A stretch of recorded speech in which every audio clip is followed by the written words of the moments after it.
Good morning students. तो कैसे हैं आप सब। मैं साहिल रावत, आपका इंग्लिश मेंटोर। स्वागत करता हूं बच्चों आपका आज की क्लास में। तो लास्ट क्लास में बच्चों हम कौन सा चैप्टर पढ़ रहे थे, आपको याद होगा, आ डिफरेंट काइंड ऑफ स्कूल। हमने उस चैप्टर में बच्चों क्या क्या देखा कि एक मिस बीम है जो कि एक अलग तरह के स्कूल को क्या कर रही हैं, रन कर रही हैं। और जो हमारे ऑथर हैं वो बहुत ज्यादा इंटरेस्टेड है उस स्कूल के बारे में जानने के लिए कि किस तरह से वहाँ कुछ स्पेशल मेथड्स का यूज करके बच्चों को पढ़ाया जाता है, जो कि बहुत ज्यादा हट करके है बाकी स्कूलों की एजुकेशन से। ठीक है बच्चों। तो बहुत टाइम से उनको एक क्यूरियोसिटी रहती है कि वो स्कूल जाएं और विजिट करें और देखें कि किस तरह से वहाँ पे एजुकेशन प्रोवाइड की जा रही है। तो एक दिन उनको चांस मिलता है कि वो स्कूल जाएं और वहाँ पे विजिट कर सकें और देख सकें, एक्सपीरियंस कर सकें कि किस तरह से वहाँ पे एजुकेशन का जो प्रोसेस है वो क्या है। तो जाते हैं बच्चों स्कूल में, वहाँ पे वो मिस बीम से मिलते हैं जो कि प्रिंसिपल हैं, हेडमिस्ट्रेस हैं। और जैसा कि उन्होंने उनके बारे में एक्सपेक्ट किया था कि वो लेडी किस तरह की होंगी, वो ठीक उसी प्रकार की भी निकलती हैं। और फिर बच्चों वो क्या करते हैं, मिस बीम के साथ कॉन्वर्जेशन करते हैं, जहाँ पे वो जान पाते हैं कि मिस बीम कौन से मेथड्स का यूज करती है बच्चों को पढ़ाने के लिए और उनका मेन फोकस किस चीज पे रहता है। ये हमने ये सारी चीजें बच्चों लास्ट क्लास में डिस्कस करी थी। एक बार चलो फिर से बच्चों स्मार्ट बोर्ड की तरफ चलेंगे, डिस्कस करेंगे लास्ट क्लास में हमने क्या पढ़ा था और इस चैप्टर को आगे कंटिन्यू करेंगे। तो चलते हैं बच्चों स्मार्ट बोर्ड की तरफ।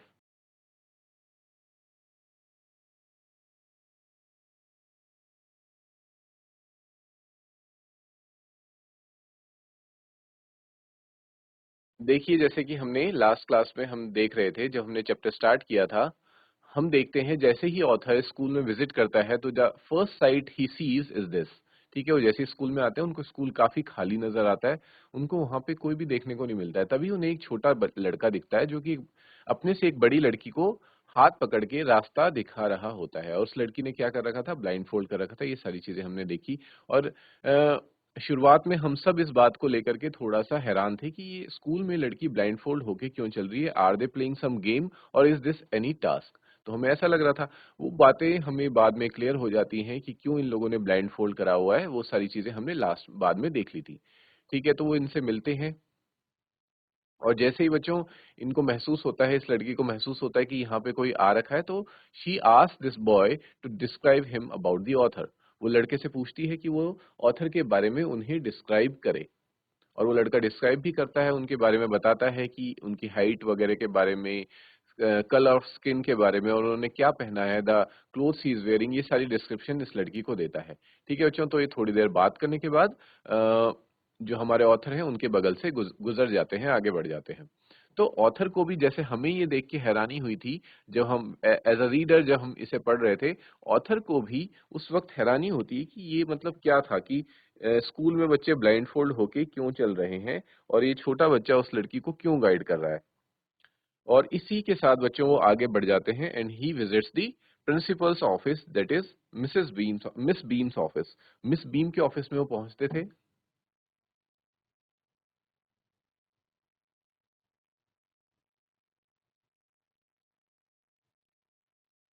और जब वो मिस बीम से पहली बार मुलाकात करते हैं तो मिस बीम ठीक उसी तरह की होती हैं एज ही हैड एक्सपेक्टेड। देखिए बच्चों, यहाँ लिखा भी है कि miss Beam was just like as he expected.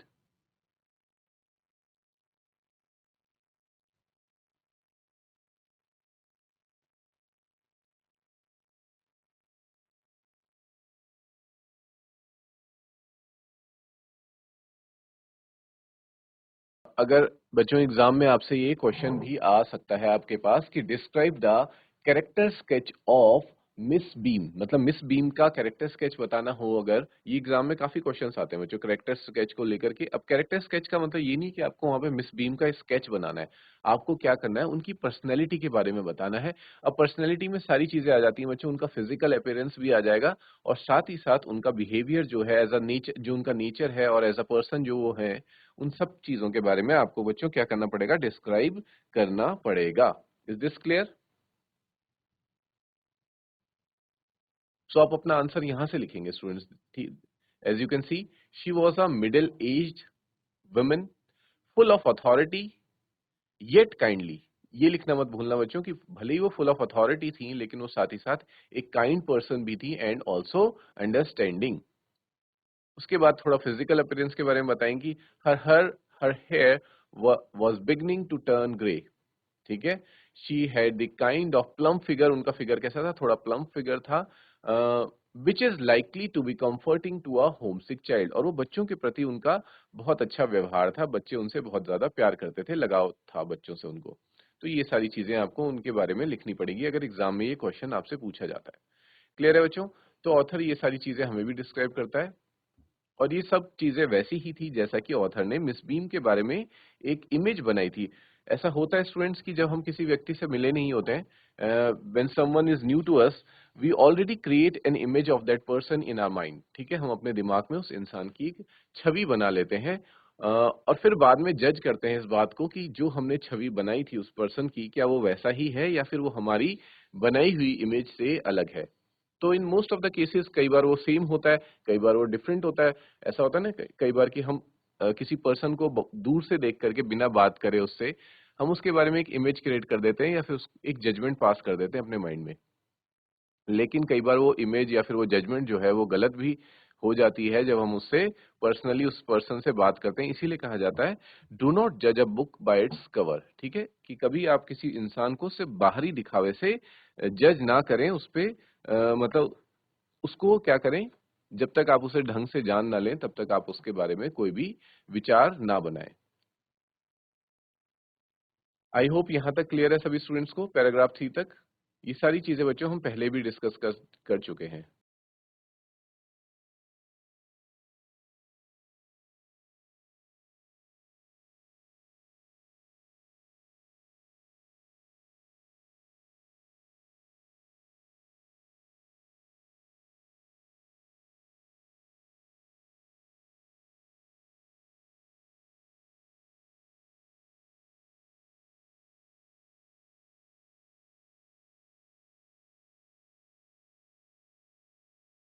Okay students, fourth paragraph में हमने देखा था कि जब ऑथर मिस बीम से ये पूछते हैं कि आप अपने स्कूल में ऐसा क्या अलग से एजुकेशन दे रहे हैं। ठीक है, जैसे सिंपली ये क्वेश्चन रहता ही है, आप भी अगर आप आपने अगर किसी स्कूल के बारे में अगर ऐसी बहुत सी बातें सुनी है कि उस स्कूल में पढ़ाई बहुत अच्छी होती है, वहाँ की जो पढ़ाई है वो बाकी स्कूलों से अलग है, तो ये बच्चों पहला सवाल आपका भी रहेगा कि वहाँ पे ऐसा क्या पढ़ाया जा रहा है। और the same question was asked by the author from miss beam also. ठीक है, वो भी मिस बीम से वही प्रश्न पूछते हैं कि आपके स्कूल में ऐसा क्या पढ़ाया जा रहा है। तो इसका जवाब देते हुए miss Beam replies that no more than need is to help them to learn how to do things,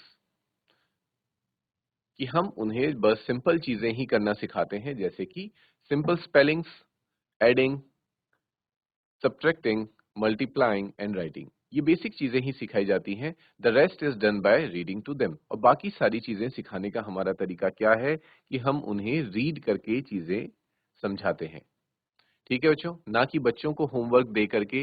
जैसे कि मोस्ट ऑफ द स्कूल्स में क्या होता है कि टीचर्स उतने एफर्ट नहीं करते हैं बच्चों को समझाने का, पढ़ाने का, रीड करवाने का, और क्या कर देते हैं सेल्फ रीडिंग के लिए टास्क दे देते हैं, होमवर्क दे देते हैं इतना ज्यादा कि फॉर एग्जाम्पल आपको पता ही होगा बच्चों की एक दो क्वेश्चंस करवाए जाते हैं और बाकी के क्वेश्चंस एक्सरसाइजेस के लिए क्या कहा जाता है कि the student is asked to do it by himself, कि वो खुद से करके लाए उस वो सारी एक्सरसाइजेस को। तो ऐसा स्कूल में नहीं होता है, यहाँ पे सारी चीजें टीचर्स ही सिखा रहे हैं रीड करके। और और दूसरा तरीका क्या है, बाय इंटरेस्टिंग टॉक्स, मतलब बच्चों से बातें कर करके, कॉन्वर्सेट करके, और उन्हीं कन्वर्सेशंस में वो जो लेसन्स होते हैं जो बच्चों को सिखाने सिखाने होते हैं, सिलेबस का जो पार्ट है, वो सारी चीजें उन्हें सिखा दी जाती हैं थ्रू कॉन्वर्सेशंस। सिर्फ बातों ही बातों में वो सारा नॉलेज उन्हें डिलीवर किया जाता है, during which they have to still sit still. हाँ, लेकिन एक शर्त है बच्चों की, जब ये लेसन्स चल रहे होते हैं या टीचर रीड कर रहे होते हैं या फिर उनसे बातें कर रहे होते हैं, तो बच्चों को सिर्फ और सिर्फ क्या करना होता है, they have to sit still. Sit still का मतलब होता है बच्चों, सिट स्टिल मीन्स शांति से बैठना। जिसे कई बार आपने देखा होगा टीचर्स कहते हैं keep a pin drop silence.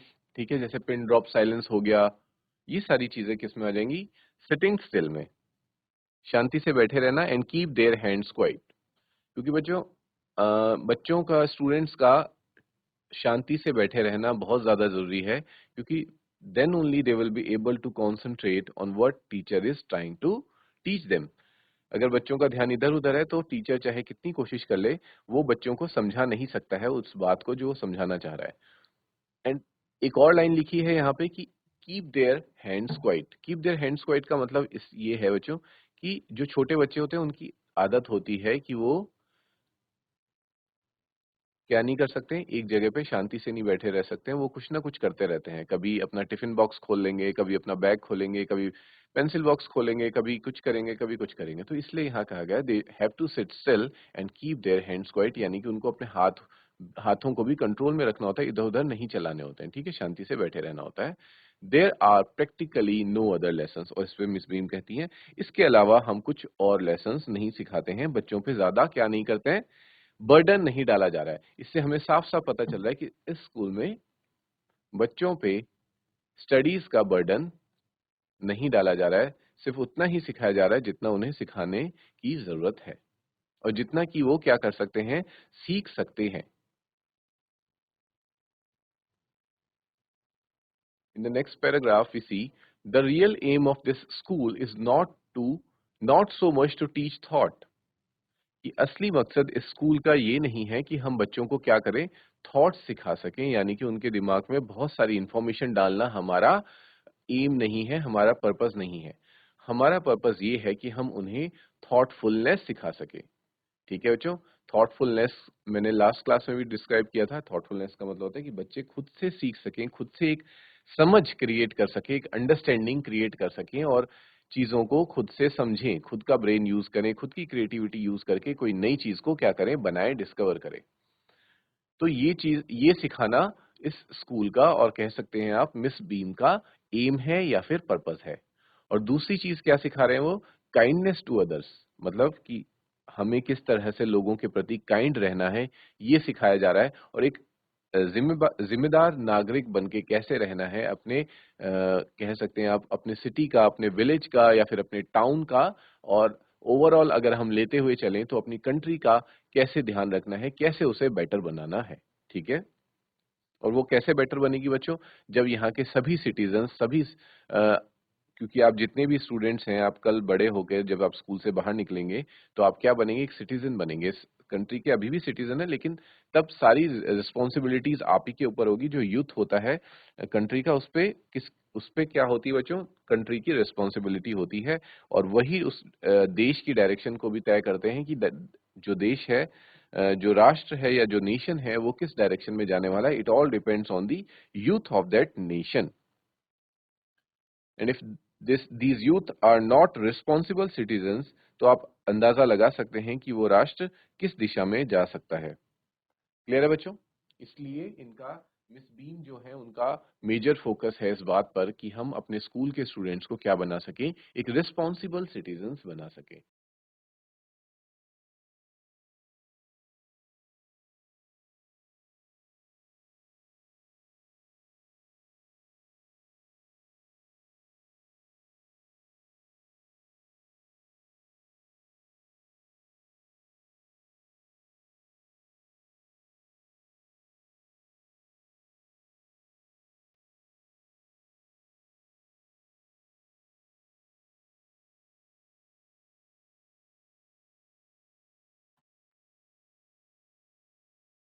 Okay students, फिर उसके बाद देखते हैं कि जो ऑथर थे वो जा करके गार्डन में देखते हैं बच्चों को कि वो क्या-क्या एक्टिविटीज़ प्ले कर रहे हैं। तो वो देखते हैं कि कुछ बच्चे खेल रहे होते हैं, लेकिन वो साथ ही साथ इस बात को भी नोटिस करते हैं कि भले ही सारे बच्चे क्या हैं, जॉली चिल्ड्रन, वो इस बात को मेंशन भी करते हैं बच्चों कि all the childrens are looking jolly, मतलब सब खुश नज़र आ रहे हैं, but they are not healthy and active looking. लेकिन वो क्या नहीं है, वो हेल्दी नहीं है और एक्टिव लुकिंग नहीं है। ये कहने के पीछे उनका कारण ये था बच्चों, क्योंकि वो देखते हैं कि सभी बच्चे किसी को देखने में प्रॉब्लम आ रही है, some are having trouble with their eyes and some are having difficulty in walking. ठीक है? क्योंकि बहुत से बच्चों ने आईज क्या हो रखा होता है, ब्लाइंड फोल्ड कर रखा होता है और उन्हें देखने में परेशानी हो रही होती है और उन्हें दूसरे बच्चे हेल्प कर रहे होते हैं चलने में या फिर कुछ भी एक्टिविटी करने में उनको दूसरे लोग हेल्प कर रहे थे।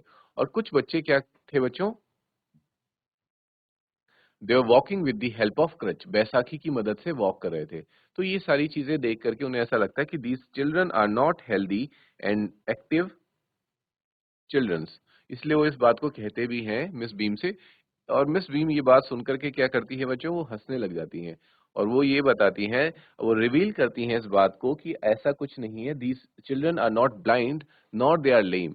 बस इतना है कि आज उनका क्या है, ब्लाइंड कुछ स्टूडेंट्स का ब्लाइंड डे है और कुछ स्टूडेंट्स का लेम डे है। तो इस पे ऑथर कहते हैं कि कैसा ब्लाइंड डे और कैसा लेम डे, जिस पे स्टूडेंट्स मिस बीम एक्सप्लेन करती हैं कि हम हमारे स्कूल में क्या होता है, हर टर्म में हर स्टूडेंट को ये टास्क दिया जाता है जिसमें उसे परफॉर्म करना होता है। एक दिन ब्लाइंड डे, एक दिन लेम डे, और कौन कौन से डे होते हैं बच्चों, याद करो, डेफ डे भी था, इंजर्ड डे था और एक होता है डम डे। ठीक है, ब्लाइंड डे के दिन बच्चों को अंधा बनना होता है, लेम डे के दिन बच्चों को क्या करना होता है, बैसाखी की मदद से चलना होता है पूरे दिन भर, डेफ डे के दिन वो कुछ भी सुन नहीं सकते, इंजर्ड डे के दिन उनको क्या कर दिया जाता है बच्चों, या फिर उनकी कोई लेग या फिर उनका कोई हैंड, आर्म जो है उसको बांध दिया जाता है, उसको इस टाई कर दिया जाता है, जिससे कि उन्हें ऐसा लगे कि उनका जो लेग है या फिर जो आर्म है वो क्या है, इंजर्ड हो रखा है और उसको वो पूरा दिन भर यूज नहीं कर सकते। और एक होता है डम डे, जहाँ पे कि वो पूरा दिन भर कुछ भी बोल नहीं सकते हैं। तो इस तरह से उनको टास्क दिए जाते हैं। और ये सब टास्क देने के पीछे का कारण क्या था बच्चों, ताकि उनको सिखाया जा सके मिस फॉर्च्यून के बारे में। मिस फॉर्च्यून, और मिस फॉर्च्यून को वो समझें और उसको अप्रिशिएट करें कि जो लोग इन सब चीजों से गुजर रहे हैं, जितने भी हैंडीकैप लोग हैं इस दुनिया में, वो उनके पेन को रियलाइज कर सके। They must have the realisation of their pain of those people who are handicapped और suffering from these kind of injuries.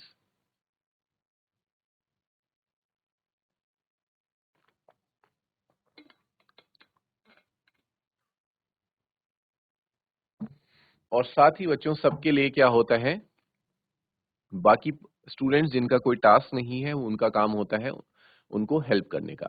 तो साथ ही साथ वो ये भी सीख सकें कि मिसफॉर्च्यून को रियलाइज कर सकें, और साथ ही साथ वो सीख सकें कि किस तरह से हमें इन मिसफॉर्चुनेट लोगों की सोसाइटी में हेल्प करनी है। तो ये सारा लेसन उन्हें दिया जाता है और उसी के पीछे ये सारा रीजन है, इस तरह के टास्क उन्होंने क्या करे हुए बच्चों, क्रिएट करे हुए हैं मिस बीम ने अपने स्कूल में।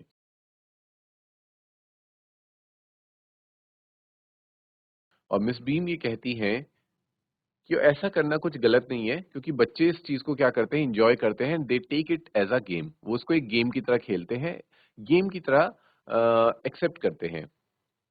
और इस गेम को खेलते खेलते वो बहुत सारी चीजें सीख जाते हैं, जहाँ पे वो एग्जांपल देते हुए कहती हैं कि जो मोस्ट थॉटलेस बच्चे भी हैं इस स्कूल के, जो बहुत शरारती बच्चे हैं, जो इन सब चीजों पे बिल्कुल भी ध्यान नहीं देते, काइंडनेस वगैरह इन सब पे, जो नटखट बच्चे हैं, वो भी डे के एंड होते होते मिस फॉर्च्यून को क्या कर लेते हैं, रियलाइज कर लेते हैं, समझ जाते हैं इसकी गहराई को। फिर मिस बीम बताती हैं कि ब्लाइंड डे जो है वो सबसे डिफिकल्ट होता है, बट कुछ बच्चे ऐसा भी कहते हैं कि डम डे ज्यादा डिफिकल्ट है। डम डे क्यों डिफिकल्ट है, क्योंकि बच्चों के लिए ब्लाइंड फोल्ड में तो क्या है बच्चों, कोई ऑप्शन नहीं है देखने का, लेकिन डम डे में आप क्या कर सकते हैं, बैंडेज नहीं लगा सकते उनके मुंह पे, वो चाहे तो बोल सकते हैं लेकिन उन्हें नहीं बोलना है, तो इसके लिए उन्हें क्या करना होता है, they have to use their exercise their will power, उन्हें अपने विल पावर, अपनी इच्छा शक्ति का बहुत यूज करना पड़ता है, और जो कि हम एक्सपेक्ट नहीं कर सकते छोटे बच्चों से। एक बड़े मैच्योर इंसान के पास तो विल पावर रहती है, लेकिन एक छोटे बच्चे से आप विल पावर का एक्सपेक्ट नहीं कर सकते, लेकिन इसके बावजूद भी बच्चे शो करते हैं विल पावर, और वो पूरा दिन भर क्या कहते हैं, क्या रहते हैं, they remain silent the whole day.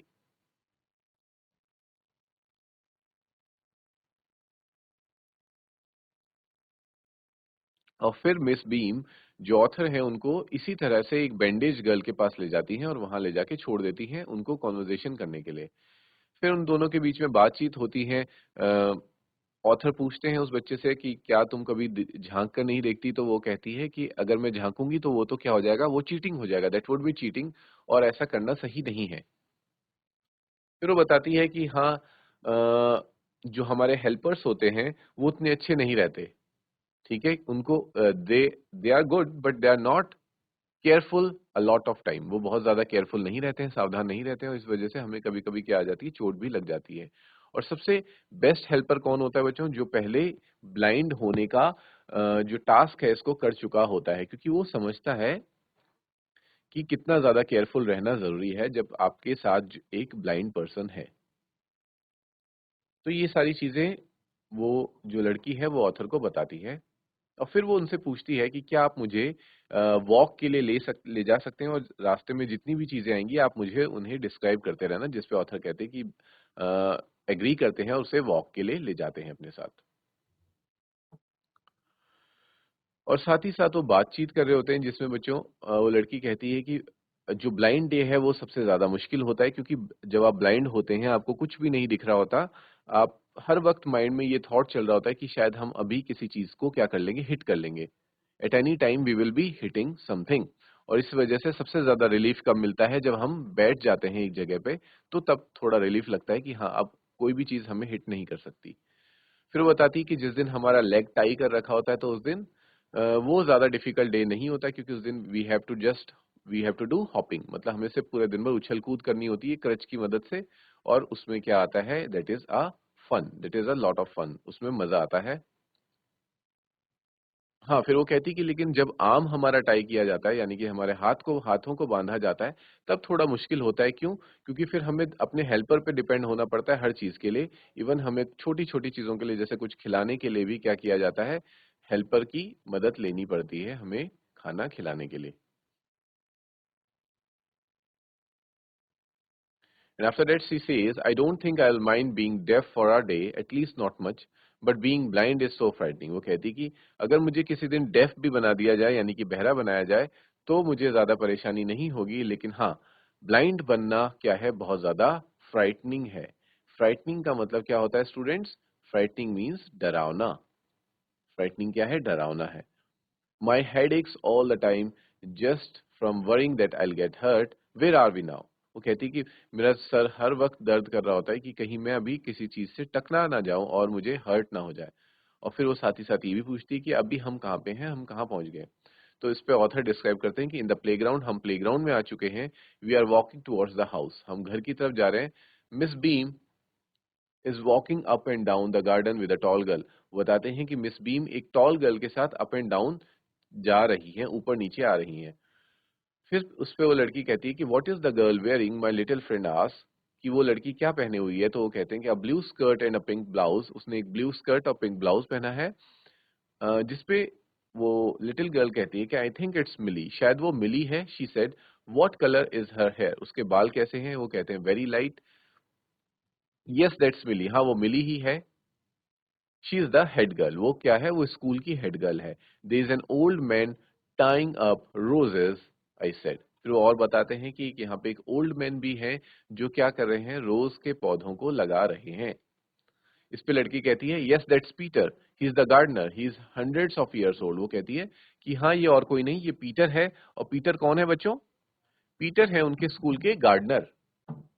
और वो साथ ही साथ ये भी बताती है कि जो पीटर हैं उनकी एज करीबन 100 साल से भी ज्यादा है। And here comes a girl with curly red hair, she is on crutches.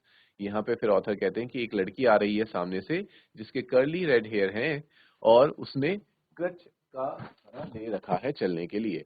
जिसपे मिली कहती है कि दैट्स अनीता, शी सेड, कि ये और कोई नहीं, ये अनीता है। देखो बच्चों, हम देख पा रहे हैं कि जो लड़की है ये सारी चीजें इमेजिन कर रही है अपने दिमाग में, because she can not see all these things. ठीक है, वो सारी चीजें नहीं देख सकती है। तो जैसा ऑथर उसे डिस्क्राइब कर रहे हैं वो अपने माइंड में क्या कर रही है, वो इमेज को क्या कर रही है, इमेजिन कर रही है। तो यहाँ पे वो अनीता की इमेज इमेजिन कर रही है, यहाँ पे वो गार्डनर को इमेजिन करते हुए दिखाया जा रहा है हमें। और यहाँ पे ये कौन है स्टूडेंट्स? ये है मिली, जो थी, जो स्कूल की हेड गर्ल है, उसको इमेजिन करते हुए दिखाया जा रहा है। यहाँ तक सभी स्टूडेंट्स को क्लियर है?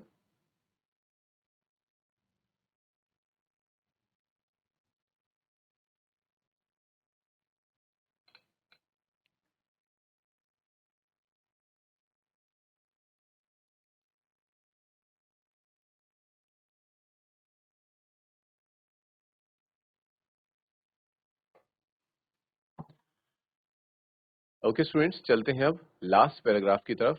17th पैराग्राफ जो हमारा है, and so we walked on. और इस तरह से जो ऑथर है और जो लिटिल गर्ल है वो क्या करते हैं, वॉक करते हुए आगे बढ़ जाते हैं। Gradually I discovered that I was 10 times more thoughtful than I ever thought I could B.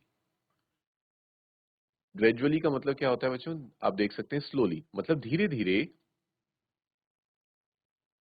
मुझे ये रियलाइज होने लगा, या फिर मैं खुद के अंदर इस बात को डिस्कवर करने लगा कि मैं अब 10 गुना ज्यादा क्या हो चुका हूँ, थॉटफुल हो चुका हूँ।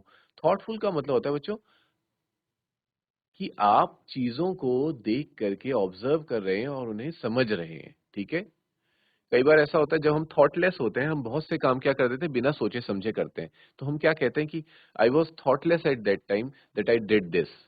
मैंने बिना सोचे समझे इस काम को किया। और मोस्ट ऑफ द टाइम हम ऐसा बहुत से काम कर देते हैं पूरे दिन भर में। अगर आप कभी बैठ के इस चीज को नोटिस करेंगे, हम कई सारे काम ऐसे कर देते हैं in the state of unconsciousness और थॉटफुलनेस, कि जब हम कुछ सोच नहीं रहे होते हैं, बस हम कर रहे होते हैं। जैसे फॉर एग्जांपल, जब से स्मार्टफोन्स वगैरह आए बच्चों, रील्स और शॉर्ट्स वगैरह का वो चला है, तो हम क्या कर रहे हैं, थॉटलेसली क्या कर रहे होते हैं, सिर्फ रील्स स्क्रॉल कर रहे होते हैं, अपना मोबाइल स्क्रॉल कर रहे होते हैं। ठीक है, तो सारा क्या है, वो थॉटलेस चीजें हैं, क्योंकि हम कुछ भी सोच नहीं रहे और सिर्फ क्या कर रहे हैं, अपने माइंड को एंटरटेन करने के लिए स्क्रॉल करते जाते हैं। बट थॉटफुलनेस क्या होती है कि जब आप कोई चीज देख रहे हैं तो आप उसको बहुत अच्छे से समझ रहे हैं। इवन आप बाहर के इन्वायरमेंट को, जो आपकी बॉडी से बाहर है, उन चीजों को भी समझ रहे हैं, और साथ ही साथ आपके माइंड में क्या चल रहा है, आपके बॉडी के अंदर क्या चल रहा है, you are very much aware of all these things. आप हर चीज के लिए पूरी तरह से क्या है, जागरूक हैं और समझ रहे हैं। और आप ये जानते हैं कि आपको कितना वक्त हो चुका है कोई भी काम करते हुए, आप या फिर आप वो काम कर रहे हैं तो उसके पीछे का पर्पस क्या है। ये सारी चीजें जब आप समझ करके, देख करके कर रहे होते हैं, तो that is called the ultimate state of consciousness. उस वक्त आप बहुत ज्यादा कॉन्शियस होते हैं, और उसी को कहा जाता है बच्चों थॉटफुल। तो यहाँ पे ऑथर भी सेम चीज हमें डिस्क्राइब करना चाह रहे हैं कि आज से पहले उन्होंने कभी भी खुद को इतना थॉटफुल महसूस नहीं किया था। वो भी चीजों के बारे में देखते थे, सोचते थे। हो सकता है इससे पहले भी उन्होंने, जो हैंडीकैप्ड लोग हैं, फिजिकली डिसेबल्ड लोग हैं, उनके बारे में सोचा होगा, समझा होगा, लेकिन इतने ध्यान से और इतनी बारीकी से उन्होंने कभी इस बात को नहीं समझा होगा और महसूस नहीं किया होगा, इतने नजदीक से महसूस नहीं किया होगा, क्योंकि वो आज क्या कर रहे हैं, खुद एक्ट कर रहे हैं as a helper of a blind person, जो कि खुद भी ब्लाइंड नहीं है, जो कि रियली में ब्लाइंड नहीं है वो लिटिल गर्ल, लेकिन that little girl is playing a character of a blind person. वो एक ब्लाइंड पर्सन के कैरेक्टर को प्ले कर रही है, और जो हमारे ऑथर है वो प्ले कर रहे हैं किसके रोल को, एक हेल्पर के रोल को, जो कि किसी ब्लाइंड पर्सन को हेल्प कर रहा है, रास्ता दिखा रहा है, और उसे सारी चीजें डिस्क्राइब कर रहा है। मान लीजिए वो ऐसे डिस्क्राइब कर रहे हैं कि जो पर्सन आपके साथ में है उसकी आंखें नहीं है, और वो देख नहीं सकता है इस दुनिया को, इस दुनिया के नज़ारों को, और इस दुनिया में जो भी रंग हैं, वो सारे रंग उसके उड़ चुके हैं, क्योंकि एक ब्लाइंड पर्सन के लिए बच्चों सिर्फ और सिर्फ ब्लैक कलर के अलावा कोई भी कलर उसे विजिबल नहीं रहता। ठीक है, तो वो हर छोटी छोटी चीजें डिस्क्राइब कर रहे हैं कि सामने क्या है, what are the images in front of us, क्या क्या चीजें दिख रही हैं, कौन कौन लोग हैं, उन्होंने क्या कपड़े पहने हुए हैं, किस कलर के कपड़े पहने हैं, वो सारी चीजें डिस्क्राइब कर रहे हैं।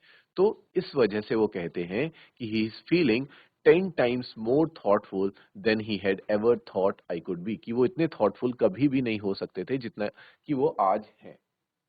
क्लियर है बच्चों?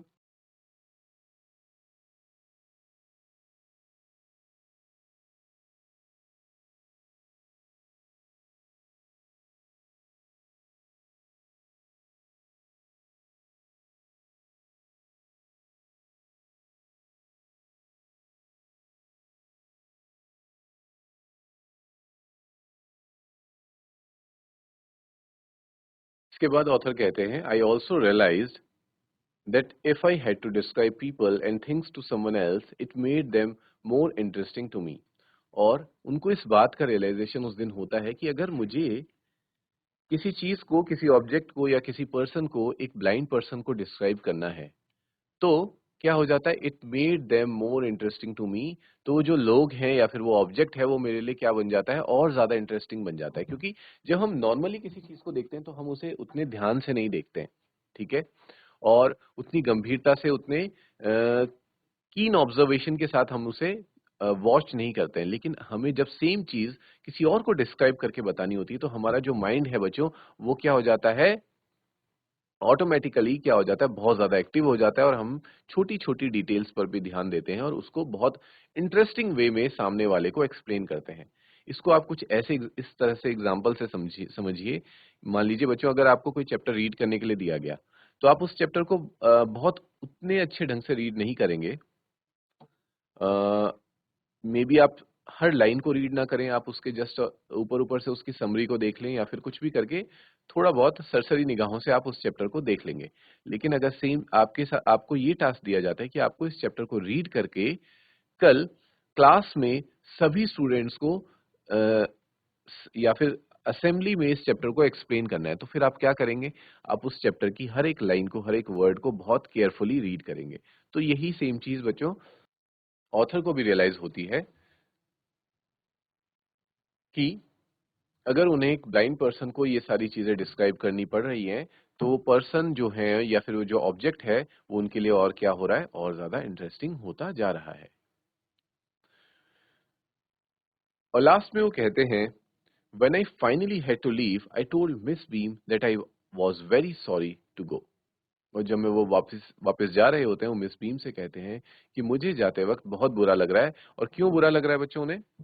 क्योंकि वहाँ पे उन्हें बहुत ज़्यादा अच्छा लग रहा था। वो एक काइंड ऑफ बॉन्ड उनका क्रिएट हो गया था सभी स्टूडेंट्स के साथ, क्योंकि स्टूडेंट्स के माध्यम से उन्होंने भी, जो हमारे ऑथर हैं, उन्होंने बहुत सारी चीज़ें सीखी आज। ठीक है? ऐसा कई सारे इंसिडेंट्स रहे जहाँ पे ऑथर इस बात को खुद एक्सेप्ट करते हैं, where he is accepting that I learned a lot of things. जैसे कि हमने अभी देखा पिछले पैराग्राफ में, he said that I was never so thoughtful ever in my life and I never even thought that I could be so much thoughtful, कि मैं इतना थॉटफुल कभी हो सकता हूँ, मुझे खुद से भी उम्मीद नहीं थी। तो इतनी सारी चीज़ें वो बच्चों के साथ सीखते हैं। मिस बीम से बहुत कुछ सीखते हैं कि किस तरह से मिस बीम अपने दम पे स्कूल को रन कर रही हैं और इतने अच्छे तरीके से, इतने ब्यूटीफुल वे में वो इस स्कूल को और जो यहाँ का एजुकेशन सिस्टम है उसको आगे बढ़ा रही हैं। तो ये सारी चीज़ें देख के जो ऑथर हैं वो बहुत ज़्यादा इम्प्रेस थे and because of that reason he was very sorry to go. वो जाना नहीं चाह रहे थे, लेकिन उन्हें जाना पड़ा। "Oh," she replied, "then there is something in my system after all." और फिर मिस बीम क्या कहती हैं कि अगर आपको बुरा लग रहा है, ऑथर को कहती हैं, देखो ऑथर का नाम क्या है बच्चों? ये आप याद रखेंगे, इनका नाम है ईवी लूकास। ठीक है? EV Lucas. तो ईवी लूकास को वो क्या कहती हैं कि अगर आपको स्कूल से जाते हुए बुरा लग रहा है, तो इसका मतलब कुछ तो बात है मेरे स्कूल के सिस्टम में। यानी कि मेरा जो सिस्टम है स्कूल का, जिस तरह से हम स्कूल को रन कर रहे हैं, हम एक सही तरीके से इसे रन कर रहे हैं और हम सही डायरेक्शन में आगे बढ़ रहे हैं। ठीक है? क्योंकि अगर मान लीजिए बच्चों स्कूल का जो सिस्टम है वो सही नहीं होता, तो जो हमारे ऑथर हैं ईवी ल्यूकास, वो बोलते कि जो भी सिस्टम है उसके बारे में तारीफ ना करते बल्कि बुराइयां करते और बोलते कि आपको जो जनरल एजुकेशन है, जो जनरल तरीका है स्कूलों में पढ़ाने का, आपको उसी मेथड को फॉलो करना चाहिए, आपको ये सारी चीज़ें ट्राई नहीं करनी चाहिए। But he was himself very impressed by all the methods that they were using, the system they were using in this school. इसलिए वो क्या कहते हैं, अ, वो तारीफ करते हैं स्कूल की और उन्हें जाते वक़्त बुरा भी लग रहा होता है।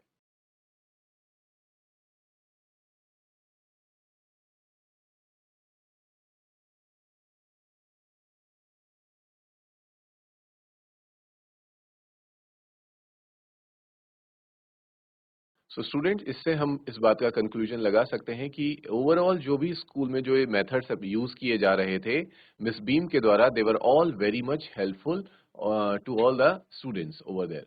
ठीक है? और इस बात को कौन भी एक्सेप्ट करते हैं? जो हमारे ऑथर हैं ईवी ल्यूकास, इस बात को एक्सेप्ट करते हैं और साथ ही साथ वो जाते वक्त ये कहते हैं कि मुझे स्कूल से जाते वक्त बहुत बुरा लग रहा है और मैंने यहाँ पे कई सारी चीजें सीखी, जिस पे मिस बीम कहती हैं कि इसका मतलब मेरे सिस्टम में कोई तो बात है। तो इसी के साथ बच्चों हमारा चैप्टर आज यहाँ पे फिनिश हो जाता है। In the next class we will be discussing its question and answers. Till then students, take care, have a good day and thank you students.